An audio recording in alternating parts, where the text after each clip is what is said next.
পাতুরির final look. তেলটা মিশিয়ে নিব এইভাবে মেখে, একদম সুন্দর মতো কিন্তু কুক হয়ে গেছে। আসসালামু আলাইকুম, কেমন আছেন সবাই?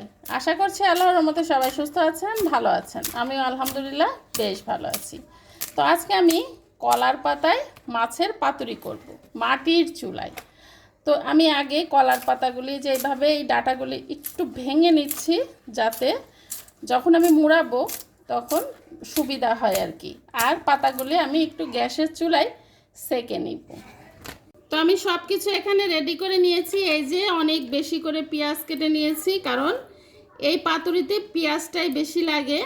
আর সাথে এই যে নিয়ে নিয়েছি অনেকগুলি কাঁচামরিচ, লবণ, ধনিয়ার গুঁড়া, হলুদের গুঁড়া, জিরা বাটা, রসুন বাটা।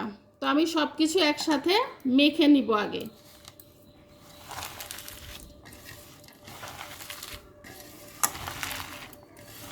এই মাখানোর কাজটা কিন্তু অনেক সময় নিয়ে করতে হয়, তাহলেই পাতুরিটা খুব মজা লাগবে।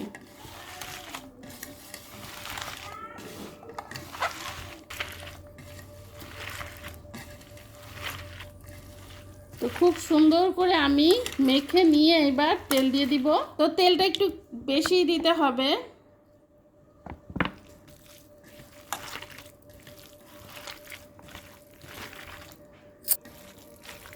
তো আমি সয়াবিন তেল এবং সরিষার তেল দুটোই দিব। ভালোভাবে আমি তেলটা মিশিয়ে নিব এইভাবে মেখে।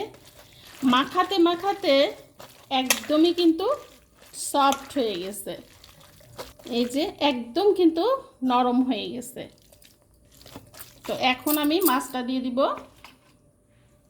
এই যে এই মাছটা একদম সকালে পুকুর থেকে মেরে নিয়ে আসা, তাজা ছিল একদম মাছটা। এখানে অনেক রকমের ছোট মাছ আছে, তো টাকি মাছটা একটু বড় ছিল, আর সেজন্য আমি একটু ছোট ছোট পিস করে নিয়েছি।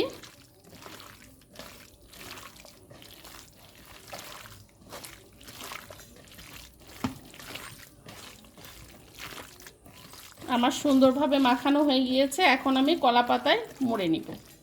আমি এখন কলার পাতার উপরে সুন্দর করে মাছগুলিকে বিছিয়ে দিব।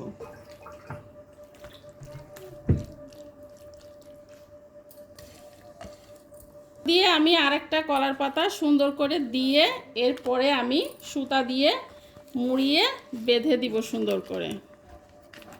তো আমি এই যে এইভাবে সুতা দিয়ে বেঁধে নিয়েছি। এখন আমি কড়াইতে বসিয়ে দিব।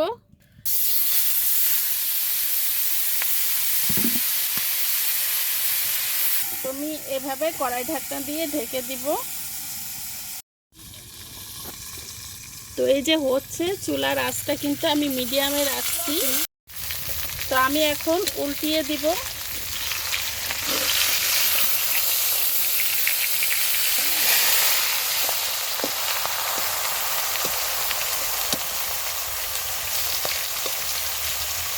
তো এই যে আমি কিন্তু এখন পাতুরিটা নামিয়ে ফেলেছি, দেখি কি অবস্থা।